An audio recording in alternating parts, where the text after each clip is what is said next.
Let me introduce you to four people. David is 67. He spent 35 years working in manufacturing, bought a house in the early 1980s, raised three kids, and coached Little League on weekends. From the outside, he looked like someone who had done everything right. For a long time, he had. Linda is 51. She built a career in finance, drove a reliable but respectable car, took her family to Europe every other summer, and kept a clean, well-decorated home. Anyone looking at her life would see success. She saw it too. Then there's Jordan, 36. He graduated into the aftermath of the 2008 collapse, watched home ownership drift further out of reach with every passing year, and somewhere along the way decided that if the traditional milestones weren't available, at least life could still be lived. Concerts, weekend getaways, good restaurants, the kind of memories nobody could repossess. And finally, Maya, 23. She follows 3 personal finance accounts, knows what dollar cost averaging means, has already opened a brokerage account, and films her life with an aesthetic consistency that would make a brand manager envious. 4 people. 4 completely different decades. 4 with being careless or irresponsible with money. Most people who fall into this trap are thoughtful. They budget.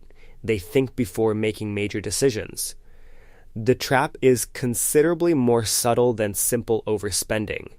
At some point in every generation's story, the world around them quietly defined what success was supposed to look like.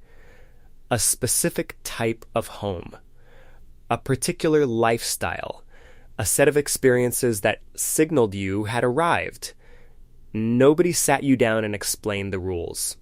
You absorbed them through the people around you, the culture you grew up inside, the things that got celebrated and admired. And when you could finally afford to live that version of success, you did. It felt like the logical next step. It felt earned. This isn't greed. It's not weakness. It's following the unwritten script your generation handed you. A script nobody questioned because everyone around you was following it too. The reason it's so difficult to recognize from the inside is that it never feels like a trap. It feels like progress.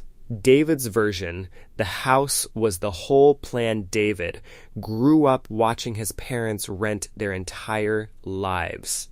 In the post-war decades, home ownership wasn't just practical. It was the clearest possible signal that you had made something of yourself. Stability, status, the American dream with a driveway and a lawn. So when the bank approved David for the largest mortgage he could qualify for, he signed without hesitation. That was simply what you did. That was the move. And for a long time, it worked. David's home is worth roughly 4 times what he paid for it. On paper, he is wealthy. But David is 67, and nearly all of that wealth is locked inside walls he still lives in. A pension he counted on was restructured away in the 1990s. His savings exist but won't comfortably fund 2 decades of retirement. Selling the house would mean leaving the neighborhood where he built his entire adult life. The home itself was never the trap. The belief that the home was the complete plan, that was the trap. David spent decades maintaining the signal of wealth while underfunding everything else underneath it. The arrival was genuine. The foundation had gaps nobody saw until later. Linda's version, the lifestyle that expanded on schedule Linda's trap, was quieter and in some ways more difficult to detect because it didn't look like one decision. It looked like 100 small, reasonable ones made over 20 years. Gen X came of age watching their parents struggle and decided they would do better. They would earn more, have more, live more, and they did earn more. That part worked exactly as planned. Here's what happened next. Every raise Linda received, her life expanded proportionally to absorb it. Promotion at 33, the car got upgraded, hit six figures at 39, moved into a larger home. The kids needed things, the holidays became a fixture, the wardrobe reflected the position she now held. Each individual decision was defensible. She had earned it. She could afford it. This is lifestyle inflation, and it is the most socially acceptable financial trap ever designed. The problem was never that Linda spent money. The problem was that her expenses grew at precisely the same rate as her income. Despite earning more than either of her parents ever did, her savings rate barely shifted. The gap between what came in and what went out stayed almost identical, just expressed in larger numbers. At 51, Linda appears financially successful, and in real ways she is. But she is also 9 years from retirement, and the math is considerably tighter than it should be for someone who has earned well for 2 solid decades. The arrival signal for Gen X was lifestyle, and Linda delivered that signal faithfully every month without ever pausing to question whether the signal and the substance were the same thing. Jordan's version, experiences as a substitute for assets. If you're a millennial reading this, something needs to be acknowledged first. The 2008 financial crisis genuinely devastated an entire generation at the precise moment they were supposed to be building their financial foundation. Home ownership moved out of reach. Entry-level salaries stagnated. The traditional markers of adult financial progress became structurally inaccessible for millions of people. That's real, and it matters. But here's the trap millennials walk directly into, and it makes complete sense given everything they experienced. When the traditional signals of arrival aren't available, people shift their spending toward what they can access. For millennials, that meant experiences, travel, restaurants, live events, streaming subscriptions, food delivery, the beautifully curated weekend. And the culture provided complete philosophical cover for this shift. Spend on experiences, not possessions. You can't take money to the grave. Live fully now. Every lifestyle publication, every Instagram caption, every think piece told millennials that prioritizing experiences over assets was actually the enlightened approach, that previous generations had simply gotten it wrong. Jordan spent his late 20s and early 30s accumulating genuine memories, beautiful ones, but at 36, he has minimal investments, no property, and a low-grade financial anxiety that he manages by planning the next trip. The trap was never the experiences themselves. The trap was using experiences as a direct replacement for building assets, while an entire cultural movement assured him that this substitution was actually wisdom. The arrival signal became the full life, the well-traveled story, and it was marketed so effectively that many millennials never noticed it was still just a costume.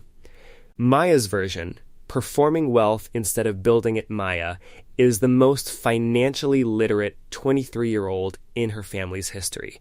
She understands index funds. She talks about compound interest without needing to Google it. She has already started investing, which puts her meaningfully ahead of where most people her age ever begin. So Gen Z escaped the trap entirely, right? Not quite. Maya's version of the trap is the most visible one ever constructed because it lives permanently online. The arrival signal for Gen Z isn't a house or a lifestyle or a passport full of stamps. It's an aesthetic. The carefully arranged apartment. The right brands communicating taste and discernment to an audience of hundreds or thousands. And here's the cruel irony. Maya is doing this while simultaneously investing. She contributes to her brokerage account monthly, and she's genuinely proud of it, as she should be. That's a real foundation being built. But she's also spending meaningfully more each month on things whose primary purpose is how they appear on camera. The trap for Gen Z isn't ignorance, it's performance. They have learned the correct vocabulary, but sometimes deploy it to perform financial awareness rather than practice it. Talking about passive income while the actual numbers remain small. Posting about investing while spending habits quietly work against it. Maya isn't in trouble. She has more time ahead of her than any of the others. But the trap is already set. And it's the same trap it has always been, just wearing a ring light and a carefully chosen background. The way out has always been the same. Every generation has people who saw the trap clearly and stepped around it. When you examine what they did differently, the pattern is almost always identical. They separated the signal from the substance. They made a deliberate choice to look less wealthy than they were so that their actual wealth could grow faster. They delayed the costume. They drove the older car, stayed in the smaller house, skipped some trips, resisted the aesthetic upgrade, and put the difference somewhere that compounded quietly over time. It runs completely against every social instinct we carry, which is precisely why even financially aware people fall into it. David's way out would have been building his pension as seriously as he built his house. Linda's would have been saving a portion of every raise instead of upgrading her life with all of it. Jordan's would have meant fewer trips and more automatic investing. Maya's would be focusing less on the look of wealth and more on the actual numbers behind it. The rule is simple.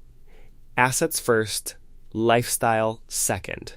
Not forever, just until the assets can comfortably support the lifestyle. So ask yourself honestly, which version of the trap are you in? Is it the house, the expanding lifestyle, the endless experiences, or the curated aesthetic? You can't step out of a trap you haven't named. Start there.